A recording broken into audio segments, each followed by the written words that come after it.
Hello Guardians, it is Ebontis. Iron Banner is back. Lord Saladin, aka Valis Forge, is in the tower. There's a sidearm that everybody seems to want, and also we've got a new game mode, which is kind of a nice take on Clash.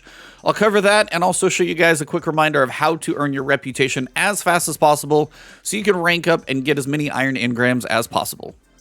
Best place is probably going to be to start here. Iron Banner, as I said, is back. Don't forget Freelance is here if you're a solo player. This will make sure you're not against a group of 6, so this is definitely the way to go. But the idea with Iron Banner is we have a new mode. It's called Eruption. Basically, it's kind of a take on Clash with some, buffs when it comes to earning points. The idea is you gain more points and a boost of energy, and the energy is relation to, like, cooldowns, basically, at each final blow while on a streak of 2 or more. So the streak, the number of opponents you defeat in a single life. Streaks are broken into 2 tiers called Surging and Primed that award you increasingly more points and energy at each final blow. But beware, once you become primed, you need to quickly defeat opponents or you'll erupt. Basically, you'll die. I don't know if you'll kill your friends. I don't know if there's friendly fire in that one, but I think it's about 30 seconds or maybe, no, it might be 15 seconds. You've got to get another kill once you hit that streak. So the hunt activates when your team, when you or your teammate is primed by reaching a streak of 5 or more. At the start of the hunt, the whole team gets a boost of energy. So if anybody on your team gets 5 kills, you're going to get a boost of energy, which helps you get your cooldowns and super and everything faster. And it ends when your team has no more players that are primed. Either they died, they didn't get a kill fast enough, and then they basically erupted, or just, everybody on your team gets wiped, whatever it may be. But the idea here is it is beneficial for you to help your team, even if you're not the most skilled, person at clicking heads, because you've got different ways to help. Now, of course, trying to get kills in PvP, try and play your life as much as possible, because it is all about that. It's not so much like, hey, I can run over here and capture a point. That's helpful because it helps in general. If you die, that's a point no matter what, and if somebody's surging, you're going to be giving them even more points. So playing your life and being a little more cautious is good, but playing with your team is crucial, and doing things that can help your team are going to honestly help even more. Maybe someone on your team gets primed, and if they get a kill, it's going to be much more worthwhile for them to get the kill than you, just because their points are going to be worth much more than yours. So whether it's, if you're on a Warlock, healing rifts, whether it's, as a hunter, doing your little flip dodge and becoming radiant so your teammates can do more damage. You've got the ability as a Titan to throw up a void barricade and give your teammates an overshield. If you're not the strongest player when it comes to PvP itself, there's still many ways to play support and try and help your team as much as possible with your abilities. Any exotics that you can have where if you do cast your super that you generate more orbs or anything along those lines that are going to be beneficial. If you're a Titan, Titan's ramparts, barricades that you can shoot through, there you go. That's going to be kind of helpful because then people are going to stay alive and you can help them out that way. There's a lot of things you can do. Just look into your subclass. If you're a Warlock and you put an arc down and you can make everybody who touches that thing besides the healing also now get an arc soul. That's going to be a benefit for your team. So just because you may not be the strongest at PvP, doesn't mean you cannot be helpful to your team. So play the game that way, help your team out, try not to be a solo runner unless you're just a beast and then go nuts. But try and find your team, connect with them, try not to have all 5 of you together so a super can't wipe you out. But also find 2 people and try and stick with them and stay close. So head to your team, try not to run off solo. You're going to benefit everybody a little bit more.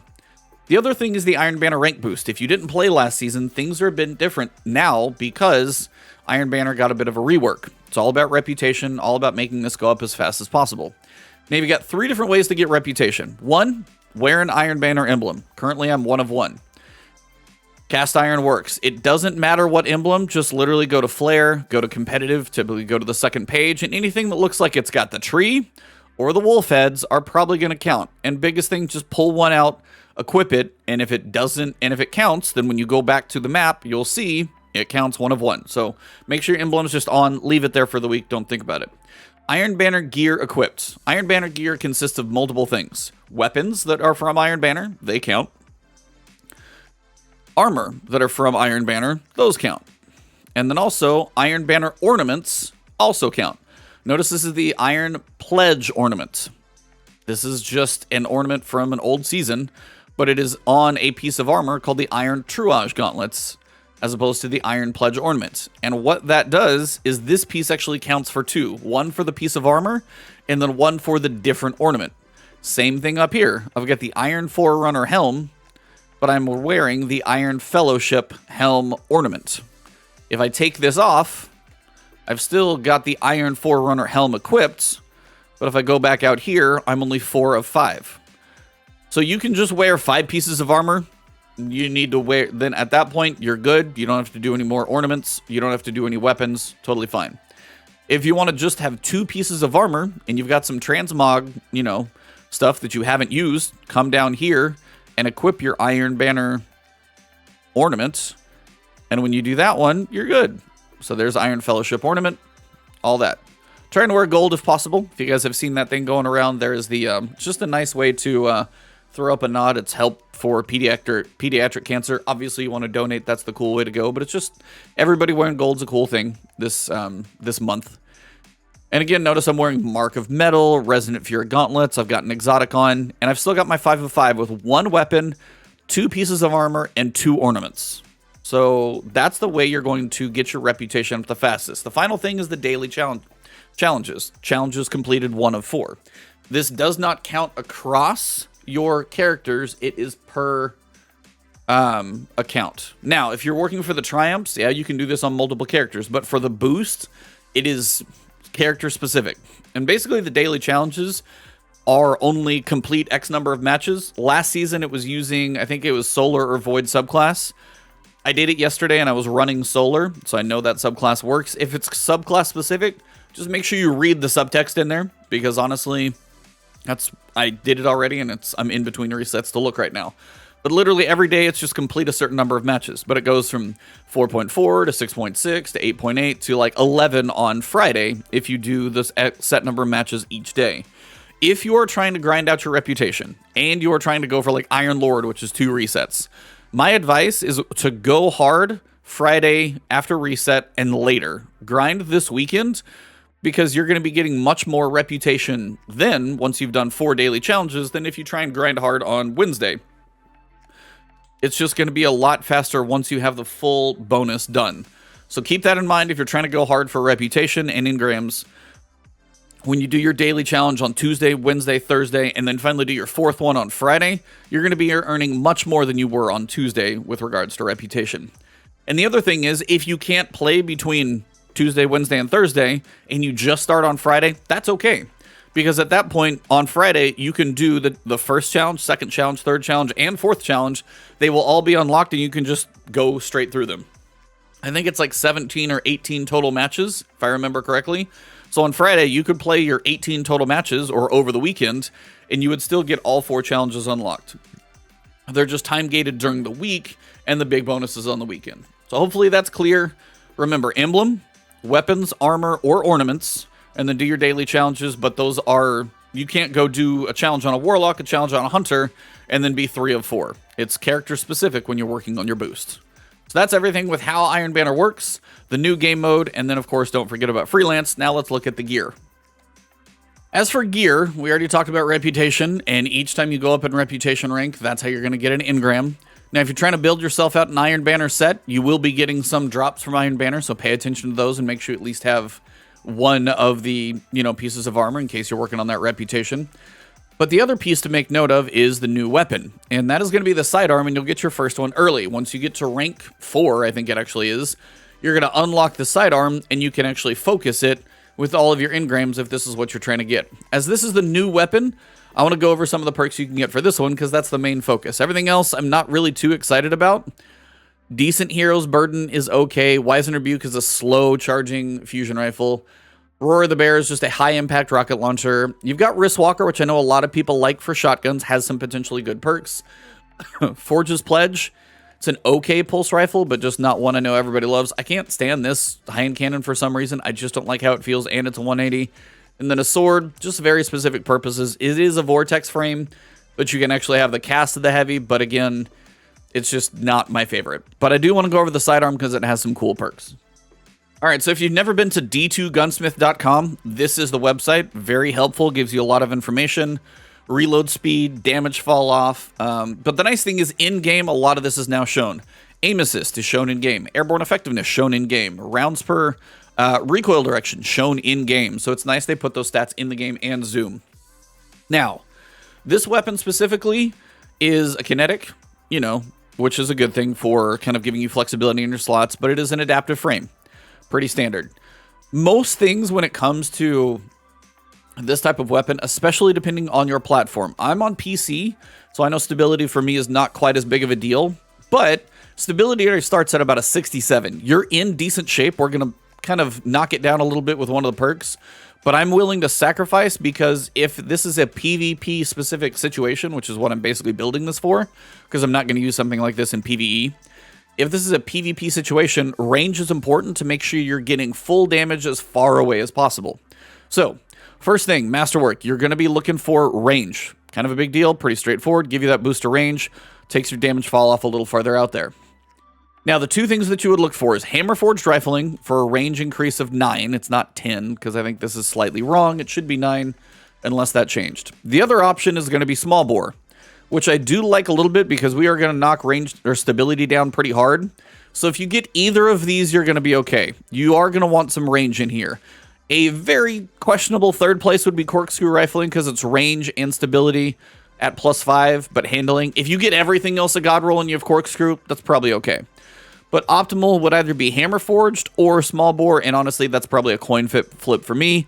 I would probably take a little extra stability because we're going to knock it down, so Small Bore, giving up 3 range, probably an okay thing in my head. Next is going to be the biggest boost range you can get from the second column, Accurized Rounds. Not really a better version. Tactical Mag gives you some stability, reload speed, magazine size. That's the only other kind of acceptable one because you get, you know, some decent stats in there. But honestly, the range is going to be your biggest benefit, and then you're not giving anything up like horrible reload speed or something along those lines. So not too much there. Again, Flared Magwell, just reload speed and stability. Accurized Rounds is crucial. You want the range. It's the only place to get it. Now, third column. One of the biggest ones is going to help with your zoom. Notice the damage fall off goes from the fully extended range goes from 16.2 to 17.85. It's 1.5 meters that it gives it with that boost to range that you get while aiming down sights. Aiming this weapon increases its effective range and zoom, and both of those are crucial for something like this that needs help in both of those categories. So Rangefinder is probably the biggest one. Now, if Rangefinder doesn't happen, but Rapid Hit may work, then you're getting a little stability, a little reload speed out of it. I mean, well-rounded, throwing a grenade gives you a bonus stability, range, and handling. If you throw a grenade or hit a target with a charged melee. Theoretically, you could do those. You could just chunk a grenade out, but you are going to need to be in a very specific build for that. It's 10 range, 10 stability, and 10 handling. It's not a bad setup if you are in one of those builds where you get grenades back like all the time. Melees you would have to land, so you got to be close. And at that point, you know, you could hit a melee and then obviously, you know, push him back or however you do it, and then finish him up with a sidearm, which would probably be quite effective. So well-rounded would be maybe an alternative, but your best option is probably Rangefinder. Then this is where you're going to get your huge boost. You're going to take this thing all the way out to 81 range. 14.4 meters, 18.64 meters for your, like, you know, close and far effective ranges. Got boosted out big time from where it started. Yes, you are going to give up 30 stability, hence why I put the Small Bore on here so you're not dropping down too far. And this is probably honestly your best one. Now, some people will probably say, Eye of the Storm. This weapon becomes more accurate and boosts your health as you get your health gets lower. Excuse me. Live recording. Now, the other option is going to be Eye of the Storm. Now, this weapon becomes more accurate and boost handling as your health gets lower. If you're dueling with someone, you're kind of going back and forth in that one-on-one. This effect increases linearly as health decreases. Max benefits at critical health. Critical health is when your health bar goes red. It's like your last third once your shield is gone. 30 handling, minus 40 accuracy cone size. So your accuracy cone is going to be tighter, means you're more accurate, and minus 17% accuracy cone growth. Faster you fire, things like that to throw off the cone growth is going to be less. So if you are in a dueling situation, this one can help you have a more accurate final couple of shots. Maybe it makes the difference in your final couple. Iron Reach rangefinder would be optimal for me personally, just to really max the range out on this thing. If you go in a slightly, I mean, again, here you're going like not much difference, but you're giving up a chunk of stability, which I wouldn't do. Now, the other thing I would probably put on here is a mod target adjuster. Now, you've got aim assist at already 85. This will just take it up to 90. You do not need counterbalance because you're only getting 3 from it because it's already damn near perfectly vertical, so you don't need counterbalance on it. Now, if you're in a run and gun situation, maybe it's quick access sling, slightly increase the range at which radar detects enemies. Maybe that thing helps you if you're trying to run a little bit. Radar immediately returns when you stop aiming down sights, give you a little bit of awareness. Target acquisition, though, the +5 can't hurt, but you're 90 at that point. You're pretty good. So you've got some options here. It's really a preference of yours, but this is kind of how I would build out this weapon to be the most effective at the farthest range possible. And it's going to be putting in some work. I've seen this thing hitting shots in other people's videos, and it's hitting ones farther at like 51. It hits. So don't sleep on this weapon. Obviously, grinding for a God Roll and Iron Banner is more difficult because it's not craftable, but this is what I would lean to, and then some alternatives that you could probably work with as well. But this is what I would lean to for probably my God Roll for a sidearm. If I get this thing somehow, you guys will probably see me actually playing with it because that actually has some definite potential. But that is basically it. We got one new weapon, Eruption for a game mode. You have 1 of 2 weeks this season for Iron Banner, so if you don't get a lot of time this time, next time you're going to need to do that. And then if you're going for the actual seal, and you're trying to guild it, if you got the seal last season, you're going to have to defeat Guardians in Iron Banner. You get bonus progress from this one. I'm not worried about because you've got to get a full reset. So if you reset, you're probably going to get a couple of kills in there. Win Iron Banner matches. This might be the slowest of all of them. Earn additional progress for each piece of Iron Banner gear equipped. And then here on point, this is earn points by completing objectives. This is usually the slow one, but I will tell you the fact that I'm at 145 of 200 already, this one's going to go much quicker. So if you're working on Orwing Spirit this time around, it's probably going to be much easier because it's probably just killing enemies, and you might get some bonus for killing the people who are primed or surged or whatever. So the objectives seem much easier than they were in Rift, for sure. Finally, you've got all Iron Banner challenges in a single, that's basically do your daily challenge on Tuesday, Wednesday, Thursday, Friday, and you're done. So that's basically everything for Iron Banner. If you guys enjoyed this video, drop a like on it. If you have any comments about literally anything, maybe a build that you think is good for using, maybe there's a roll on a weapon that you think could be God tier, throw that in the comments below, or just say hello down there too. If you want to find me on Twitter, Twitch, it is Ebontis, right here on YouTube. If you haven't subscribed to the channel, hit that subscribe button. Thank you guys for the support lately. It's going well. If you want to see more videos from me, hit that alert bell. Helps my videos make it to your YouTube feed. Those of you who are YouTube members or Patreon subs, thank you for the extra support. Have a fantastic one, and maybe I'll see you in Iron Banner.